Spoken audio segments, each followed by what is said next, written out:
Support from viewers like you makes this program possible. Please give to your PBS station.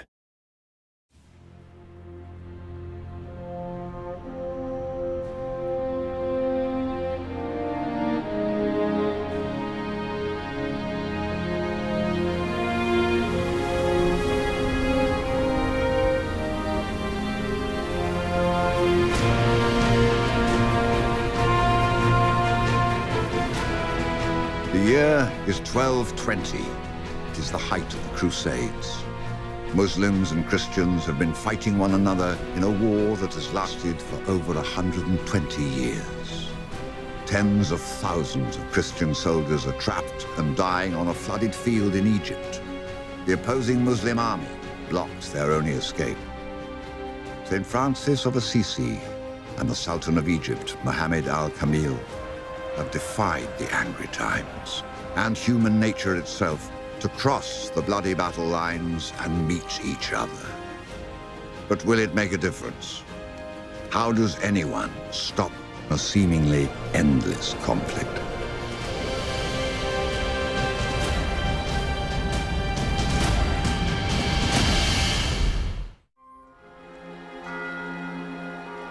Beset by revolts and numerous assassination attempts, the beleaguered ruler of the Eastern Christian Empire of Byzantium makes a reluctant appeal. He asks the rival Pope of the Catholic Church in Rome for mercenaries. He wants an outside army in his pay, palace guards he can trust, and soldiers to fight off Muslim invaders on his borders. The Pope seizes the opportunity to assert Rome's power and perhaps reunite the two churches under it. He doesn't send the emperor the mercenaries he wants. Instead, he sends his own army to fight the Muslims. If it succeeds, Rome will dominate the region. The Eastern Church will never rival it again. The Pope calls for a crusade to recapture Jerusalem after 5 centuries of Muslim rule. Most people who answer the Pope's call are not killers. Many are peasants who've never fought before.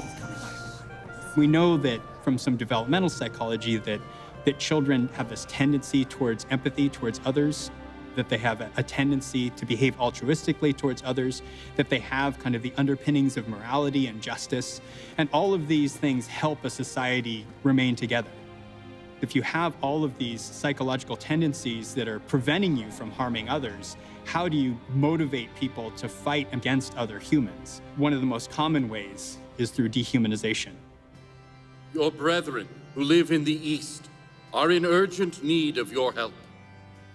Carry aid promptly to those Christians and destroy that vile race from the lands of our friends. Those who refuse to pay him the servant's service that they owe him will justly deserve to suffer a sentence of damnation.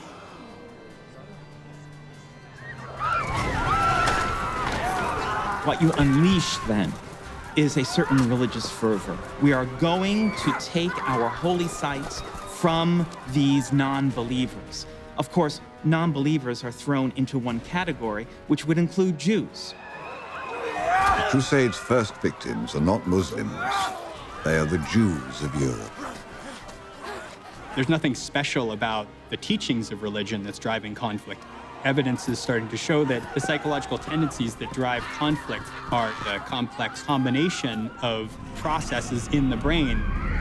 They're a bunch of kind of deep structures that are underneath, that are kind of central in the brain. Oftentimes it's referred to as the reptilian brain. And we know that it responds really strongly to fear conditioning, fear learning. The religious propaganda focused on demonize the other as heretical, as satanic. And when you see that you have in your midst the other as well, you say, why not start killing here?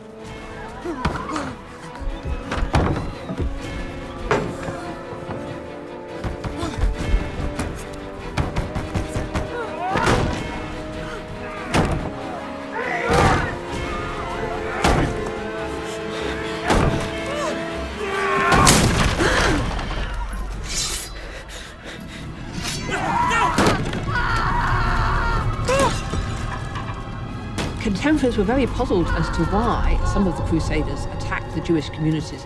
The excuse was that the whole race was guilty of the death of Christ, and therefore they were fair game. This kind of moral disengagement from harming others through dehumanization seems to be a major route through which you can get one group of humans to actually harm and kill another group of humans. Those who would follow Christ to the crown, let them also follow him to battle! You have a situation where you have a lot of fear activated, so the subcortical structures are kind of going off the hook.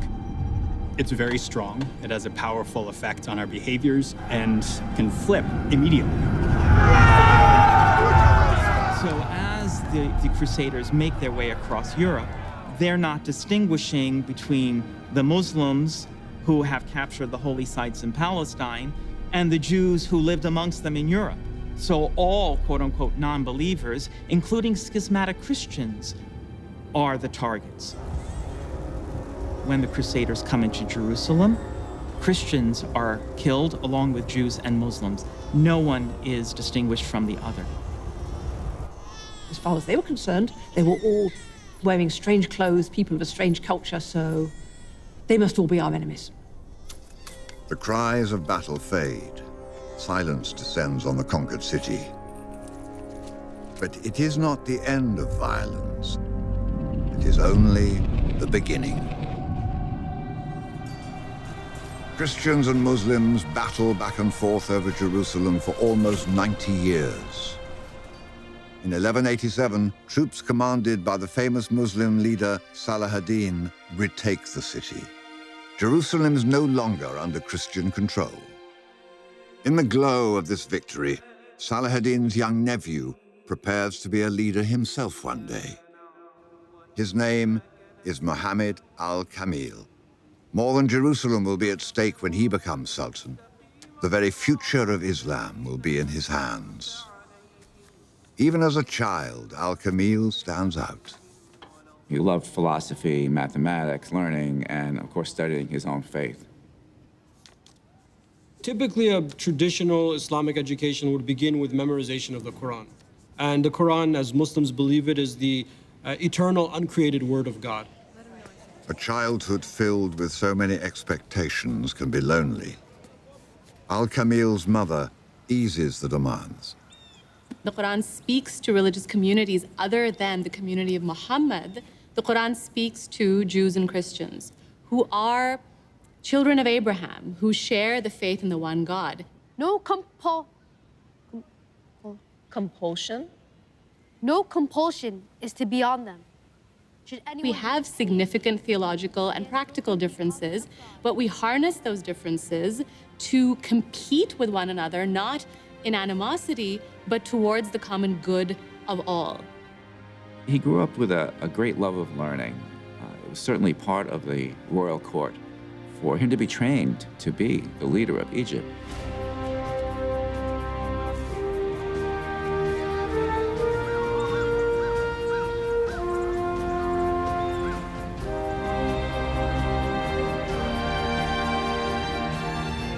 Al-Kamil comes to power at a time of crisis in Egypt. Poor harvests have brought famine. Political dissent challenges his rule. Religious tensions are on the rise. Enough. Enough. But a greater danger looms across the sea. Cries for the recapture of Jerusalem once again sweep through Europe.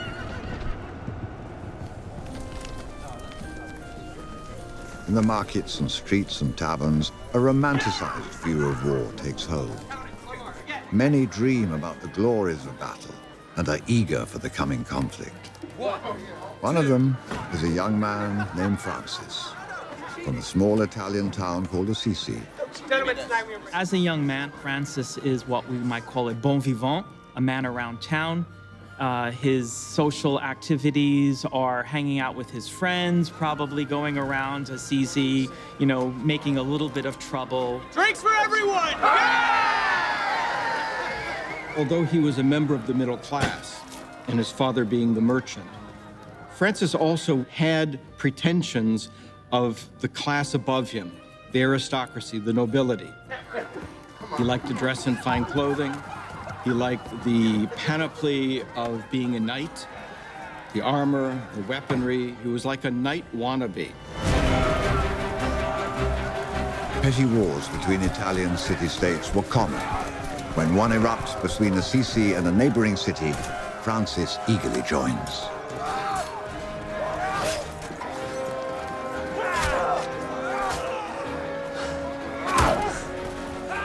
And suddenly he's thrust into battle. And of course, battle at this time is horrible. This is hand-to-hand combat. This isn't anything abstract.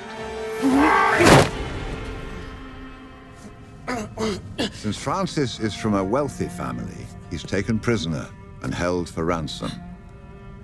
He languished until his father could ransom him from captivity, but it took a year.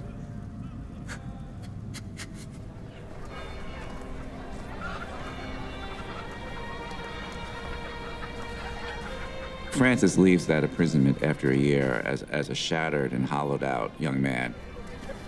Was he simply going to return to his life of carousing and just having fun? How are you?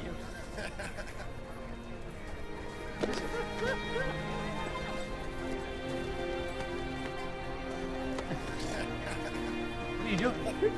What are you...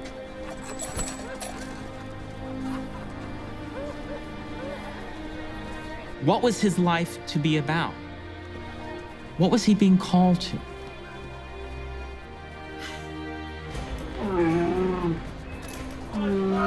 In Cairo, a dispute between Muslims and Christians threatens bloodshed. Sultan al-Kamil has very good relations with Christians.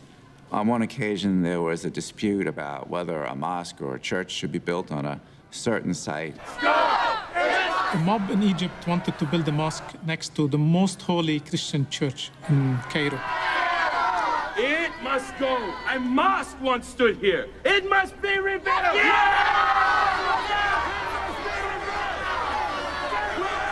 No mosque was ever here. He determined that there had been a church there earlier, which was the claim the Christians were making, and so he supported them in that.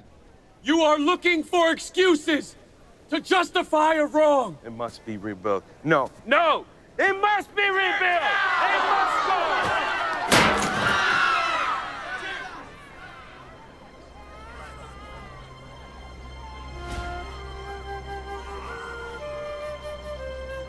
No, no.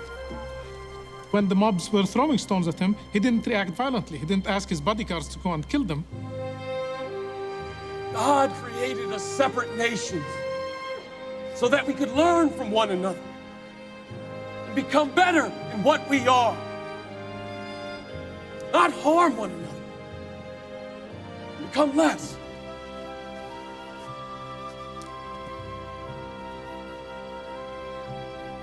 This became very controversial. He was willing to take some heat for this.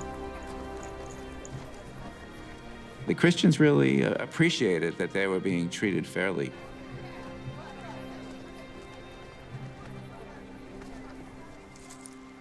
Francis spends a number of months, perhaps even a year, wandering in the countryside.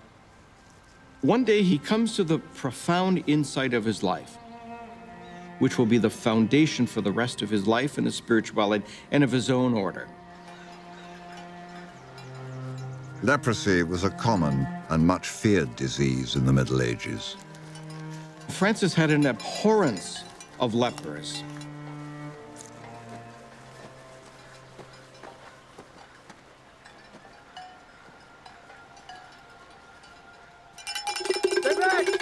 They would have to make some kind of noise with a bell or a clapper when someone was approaching.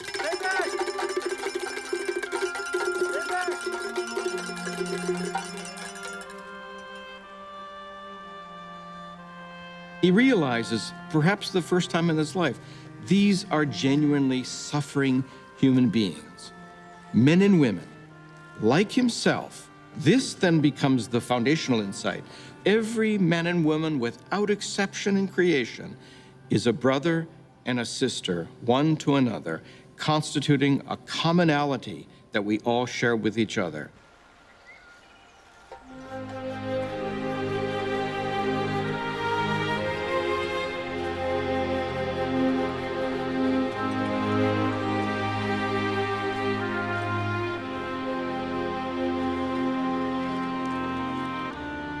That basic conviction that really took hold in Francis's heart set him on a path that was very different than his original dream. Francis adopts this life of voluntary poverty and penance and preaching a message of peace.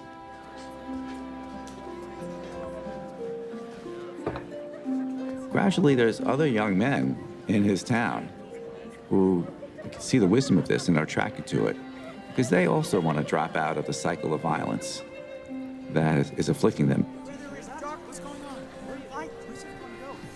Where there is sadness, joy. We are more than just our daily struggle. The Lord has made us all for a greater purpose. To be instruments of peace.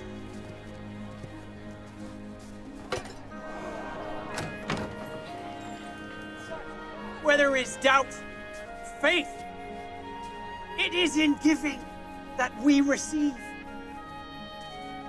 It is in pardoning that we are pardoned. It is in dying that we are born to eternal life.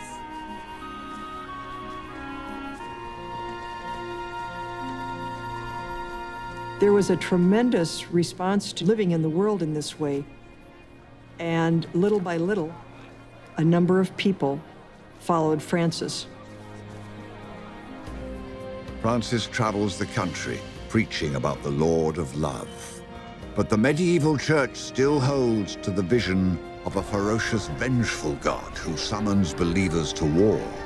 A new pope, Pope Innocent III, calls for another crusade.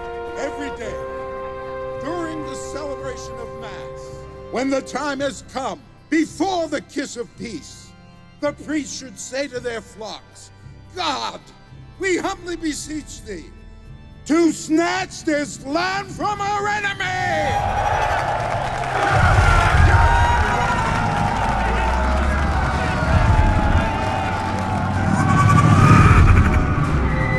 Crusaders go to Constantinople on promises to fund their new war over the Holy Land. When the payments don't come, they attack Byzantium instead. Once you've stoked this in-group fervor, it seems like that can be applied to many different outgroups. They make a prostitute sit on the emperor's throne.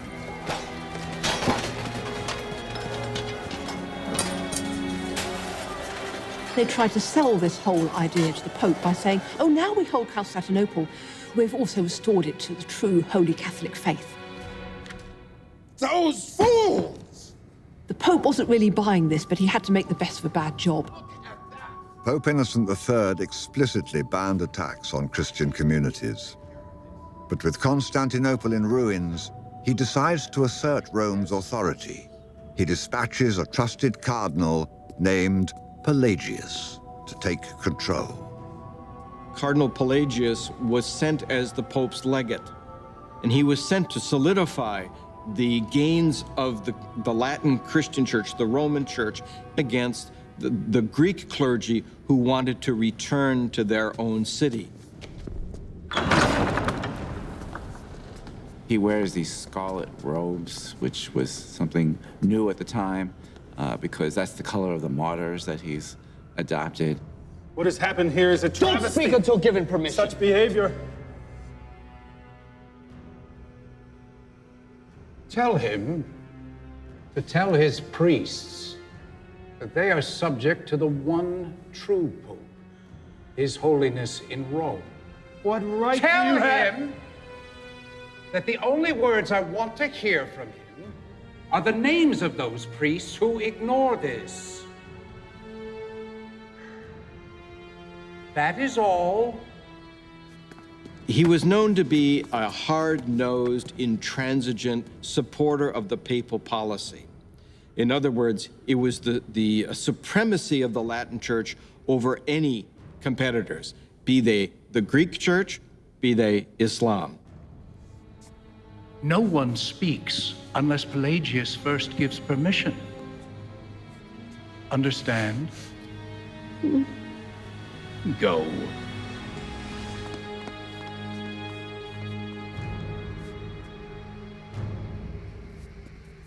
After the sacking of Constantinople, Pope Innocent III vows that the next crusade will be under strict papal control.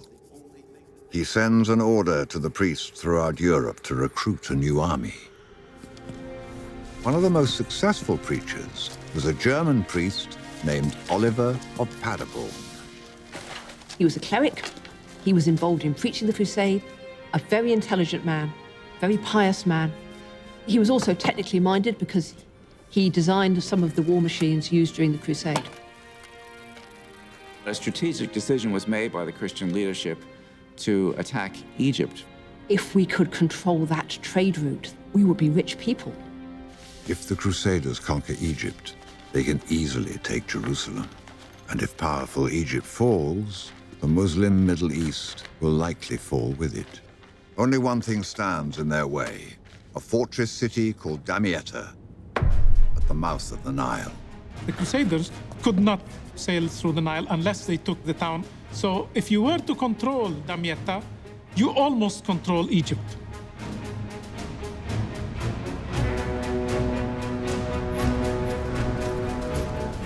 One of the most important sources we have on the crusade comes from the pen of Oliver of Paderborn, who comes on site and leaves us a remarkable chronicle of the events around the siege of Damietta. The capture of hostile land was achieved without any loss of blood. Upon coming to shore, a few Egyptians approached, but a Frisian struck one dead with an iron spear, and the rest fled in terror.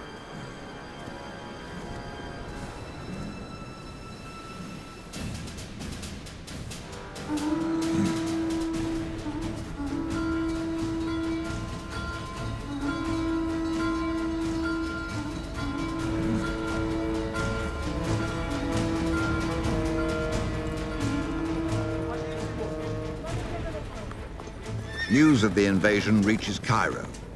Al-Kamil hurries a force to Damietta. Vastly outnumbered, Al-Kamil's soldiers can only dig in and defend the perimeter. What's the report? Sire, more of their reinforcements came today, bringing more siege weapons. Damietta's walls are strong, but they've never been tested against such fearsome weapons before. They launched another assault. He's in a rather precarious position. We know that he even faced the danger of a coup from within. You can clearly see in his attempts to come to terms with the Crusaders a ruler who is very concerned with the damage that the crusading campaign is having on Egypt. And the reality is he needs to come to some kind of deal, otherwise he's going to face destruction.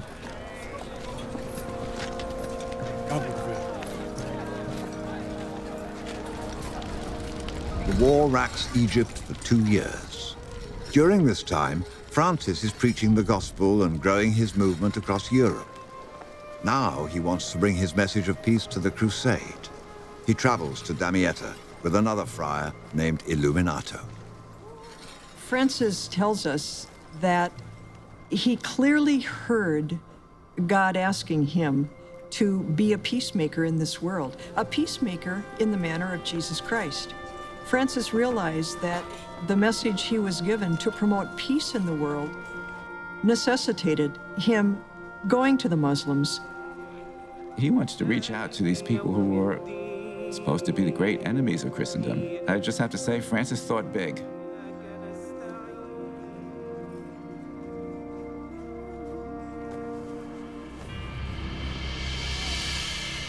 Pelagius is sent by the Pope to lead the new crusade. His presence in the camp at Damietta was a rather provocative presence. He was an instigator in order to ensure that the Pope's policy of the defeat of Islam happened.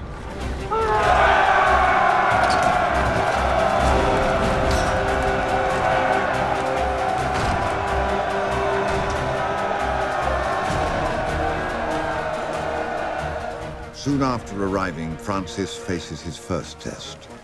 Pelagius calls for a new assault on Damietta. Francis decides that he's going to speak out against this battle. He feels he's called to do this. And he goes out and, according to one of the Franciscan chronicles, begins to denounce the battle and to urge that the soldiers not fight.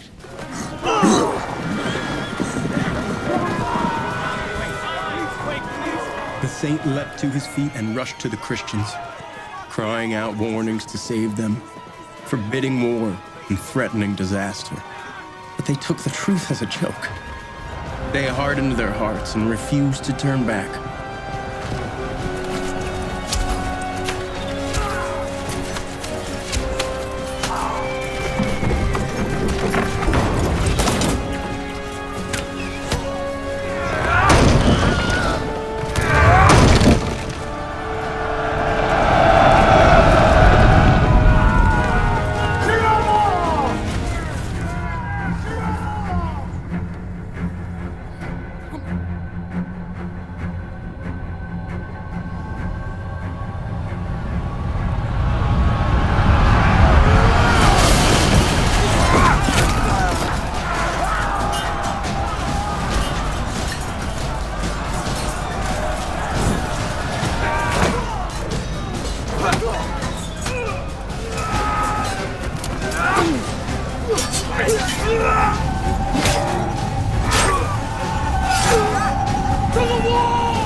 It was a terrible day for the Christian army. Thousands of people were killed.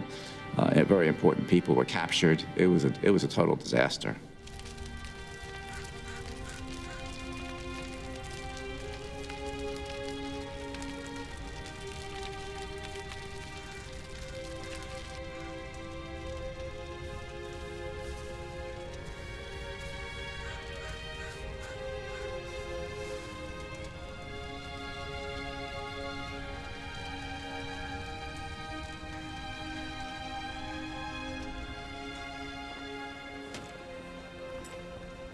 This is what we will do. Following his victory, Al-Kamil proposes a treaty to end the war. Terms for a treaty. Treaty? Not all his generals agree. It offers the Pope control over the Christian holy places. And why give them anything? Let's punish them. And how many more of our men will die if we do? What about the people of Damietta? Starving to death. No. Cannot wait. Let's give the Pope what he wants. Send his army home. Al-Kamil hurries a messenger to the Crusader camp with his peace offer. Did that messenger look like the devil? Because this so-called treaty is surely the devil's work. John of Brienne, the acknowledged leader of the crusade, is the commander of the army in name only. The real authority is with Pelagius. But we will be weak no longer. The Sultan gives us control over our holy places. Isn't that what we want? It isn't what we want. It isn't what we want at all. We can finish this once and for all, here, now! Yes, we can finish it. But put away the swords and bring the gospel of Christ to them. Only then will there be peace. Who is this friar who speaks without permission? I am Brother Francis. Francis finally reveals his plan. He hopes to end the crusade by preaching the gospel and converting the Muslim army. So, young friar, you want to preach to them? Don't you think that they'll kill you on sight? And what difference would it make anyway to preach to a handful of their soldiers? I intend to preach to the Sultan. Oh, now you're being ridiculous! If the Sultan is not the devil himself, he is surely the devil's servant. He'll cut your tongue out after just one word and likely nail it to your forehead. No. I'm sorry.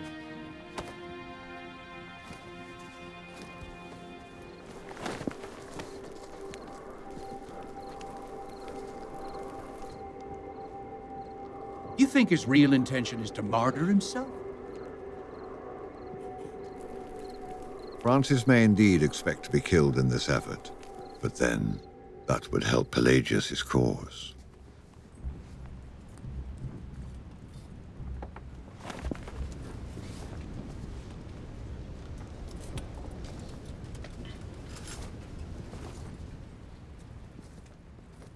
I sent for you to tell you that I've changed my mind.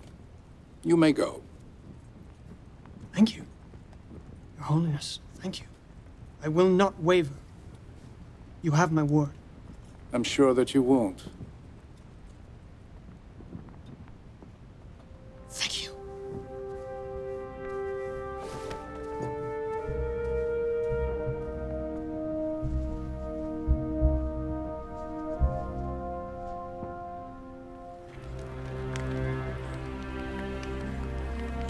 Francis and Illuminato cross the corpse-strewn battlefield.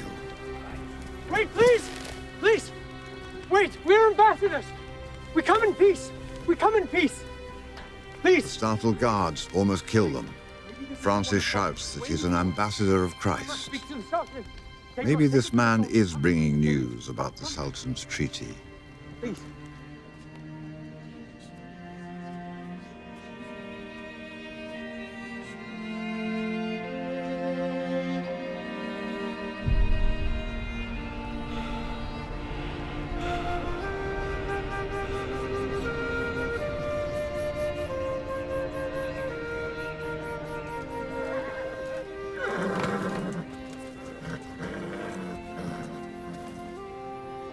Who is this? I am an emissary. With news from the King of Rome? For the King of the universe. Is it to be peace then? The greatest peace of all, I pray. Stop the riddles. Is it yes or no? It's neither.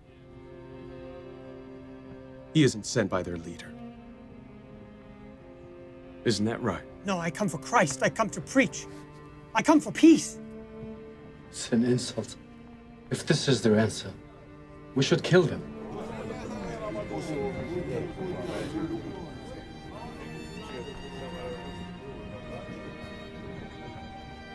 Come. Sit with me. Bring them some food.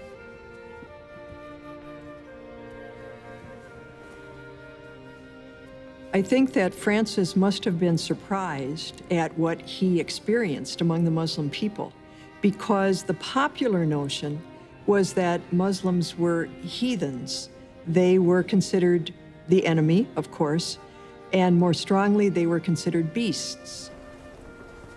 After this encounter in the tent of the Sultan, Francis and Illuminato were pretty much given free rein to walk and to be and to live in the camp for a few weeks.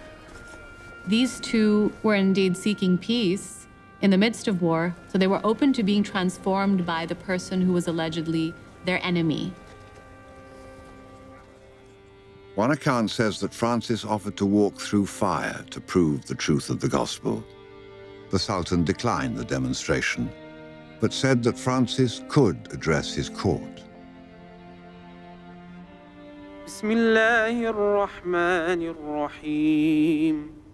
Francis would have heard the call to prayer 5 times a day.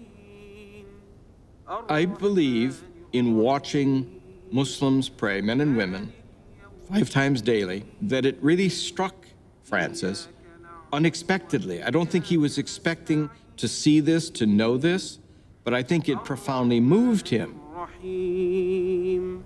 مالك يوم الدين إياك نعبد وإياك نستعين In the name of God, the merciful and compassionate, glory be to God, the Lord of the worlds, the merciful and compassionate King of the day of judgment. It is you alone we worship. It is you alone we ask for help. Give us this day our daily bread. Forgive us our trespasses, as we forgive those who trespass against us. Lead us not into temptation, but deliver us from evil. Amen. You can directly challenge this perception of dehumanization by showing someone an example of a member of the other group who's particularly human, right? Who displays these very characteristics that you define humanity by. It makes sense from a neuroscience perspective why this would be so transformative. If you eliminate that distinction between us and them, processes that would normally be there to drive conflict are now all taken offline, wholesale. Francis, I believe, came to the insight by watching Muslim men and women pray that prayer is of the essence for the creature. That if you are a creature, what you do is pray. Faith. Where there is despair, hope. Where there is darkness, light. Al-Kamil fulfills his promise. May we not. Francis addresses the Sultan's court. And so, to be understood. There is before him a man who makes no demands, who makes no threats, who does not insult his religion, and probably is simply preaching. Al-Kamil might ask a theologian or a scholar in his court to be a respondent. Oh, people. That was part of a classical Islamic court life and court manners.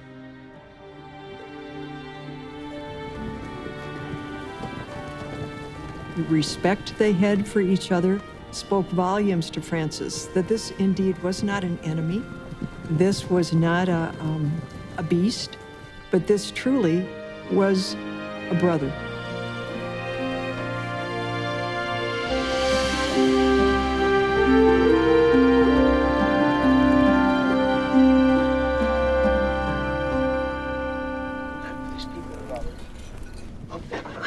We believe. The Sultan welcomed us to his camp. I am so pleased that my prayers were answered and that God protected you from these wretched infidels. It is indeed a miracle. But I have even greater news to report. Reinforcements will be arriving in the morning. And our spies tell us that sickness and starvation have set in behind the city walls. It won't be long now. If you give up the rhetoric of hate, then why continue a war? And the point was that the church at the time had a vested interest in keeping the war going. They wanted Jerusalem, they wanted Egypt, that much was apparent. Pelagius rejects Al-Kamil's peace offer. The war will go on until Egypt is theirs. Sire, they launched another assault on Damietta.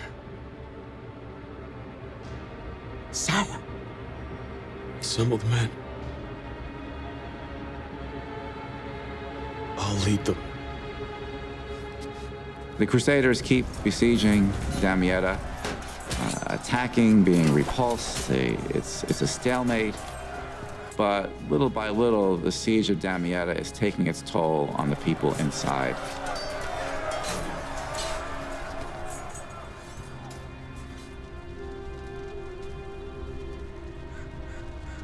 How long since they've been at the ramparts? 3 days. Alert Cardinal Pelagius. There were 80,000 people at the start of this war, and almost all of them die from disease and starvation. And so, in the end, a party of Christian troops, Crusader troops, goes, and they just kind of go up and enter the city.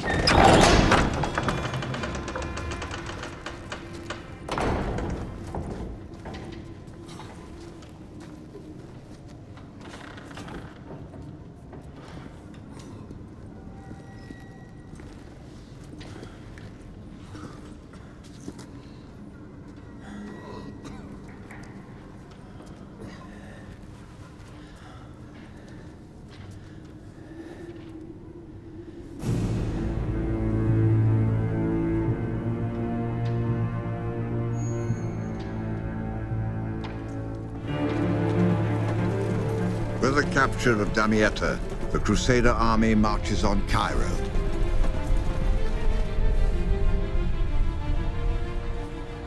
Al-Kamil must retreat. The panicked population flees the countryside.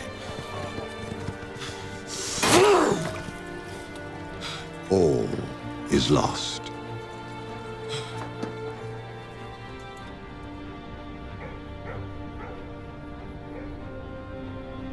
Ill and dispirited, Francis has returned to Assisi. It's really a low point in his life. First of all, he's ill.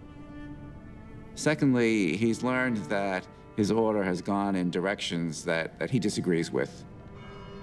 All of a sudden in his writings, there is this universal vision of men and women all called into the praise of God. I think that it is profoundly rooted in what he observed first in Damietta among Muslim men and women.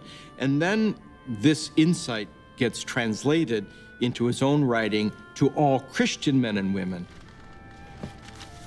He writes a letter which we call the Letter to All the Faithful, in which he urges every man and woman in the world to pray.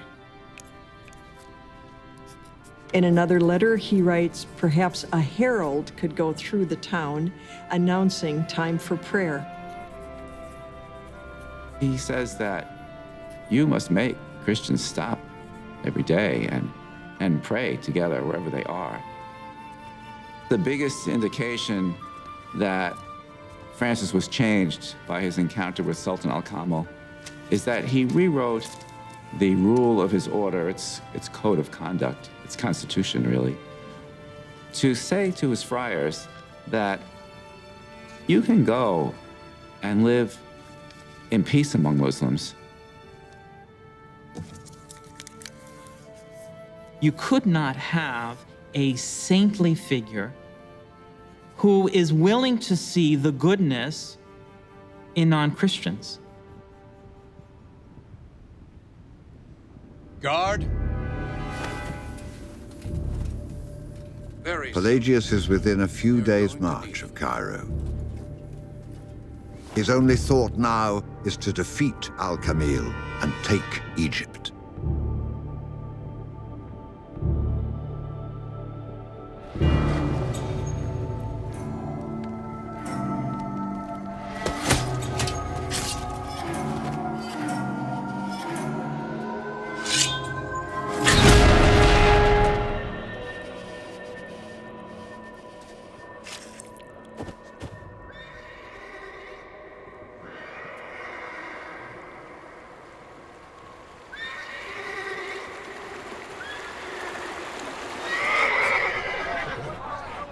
The Crusaders thought that they got it made.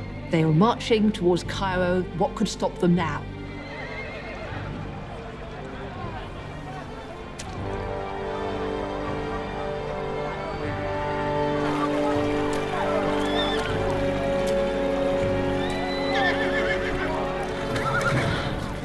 The answer is the Nile.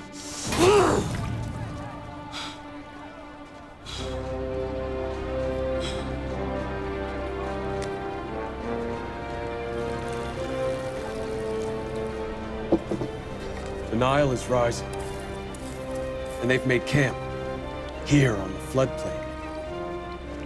The Crusader army does penetrate deeper into Egypt, but doesn't know the terrain, doesn't understand these networks of canals that they have, and this river, this ancient river, which can be raised and lowered. Al-Kamil ordered the sluice gates open and he flooded the country. They go to sleep one night and ready for battle, and the next day, they're flooded. They're in mud up to their waists. Your Holiness, we are defeated.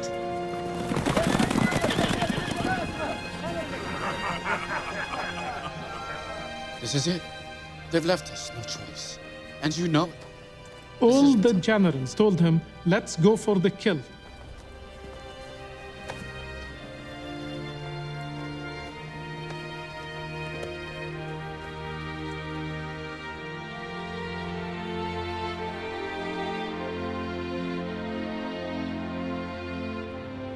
The encounter of Francis with the Sultan Malik al-Kamil is probably best portrayed as an encounter of faith. It was a faith exchange. It wasn't so much an intellectual debate, but it was an exchange of two men of faith testifying to how God has led them to this point in their lives. And each seemed, according to the testimonies, okay to listen to the other's perspective and allow God to be God in the lives of both of them.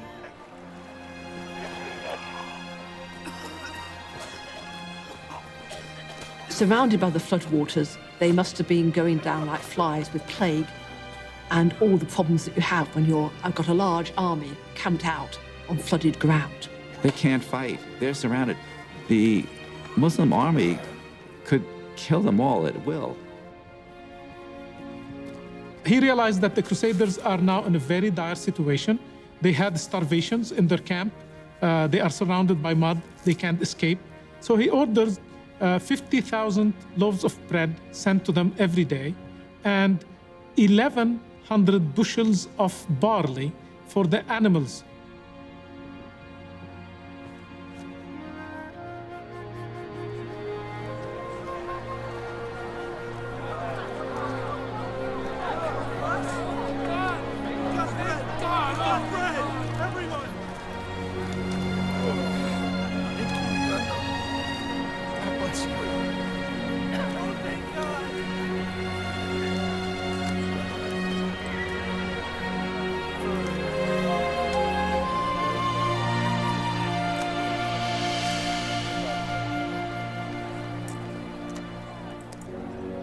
The Sultan was moved by such compassion that for many days he freely fed us as we were dying of hunger.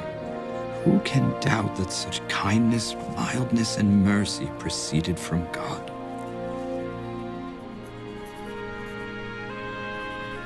Francis wants, once again, to write. He writes what we call the praises of God. He names the attributes of God that he's giving praise for. And he says things like, You are mercy. You are forgiveness. You are compassion. What's remarkable about that is that it's the very way that Muslims invoke the 99 beautiful names of God. The 99 names of God are attributes of God. For example, the merciful, the compassionate, are the qualities embodied by God, are the ways in which God interacts with creation. And Muslims recite and meditate upon these divine names as a means of self-transformation. The Crusaders surrendered control of Damietta and returned to Europe. Pelagius's dream of conquering Egypt was over. A few years later, he lost another war against the Christian king who refused to send troops to the crusade. Shortly after that final defeat, Pelagius died. Oliver of Paderborn returned to Germany, never again taking up the trade of war. John of Brienne gave his wealth to the Franciscan order. He was buried wearing the simple robes of a friar. Al-Kamil's act of humanity marked the beginning of the end of the terrible period of conflict known as the Crusades. People are less anxious to sign up for crusading. They were no longer convinced that Islam was the implacable enemy of Christendom. Another reason being the emphasis on the God that Christ preached. The loving God, the God who forgives, becomes much more important. You are love. You are charity. You are our hope. Francis died 7 years after Damietta. 2 years later, the church declared him a saint. Loving. Guide to the right path. The all-forgiving. The merciful. The compassionate. Al-Kamil ruled for 20 more years. His reign was marked by fairness towards the Christians of Egypt. He buried his mother in the mausoleum of a famous Muslim scholar he studied as a boy. Bloodshed and war didn't end with the Sultan and St. Francis. Angry, dehumanizing words spark violence today as before. Transcending differences. The road to peace runs through the common humanity that we all share.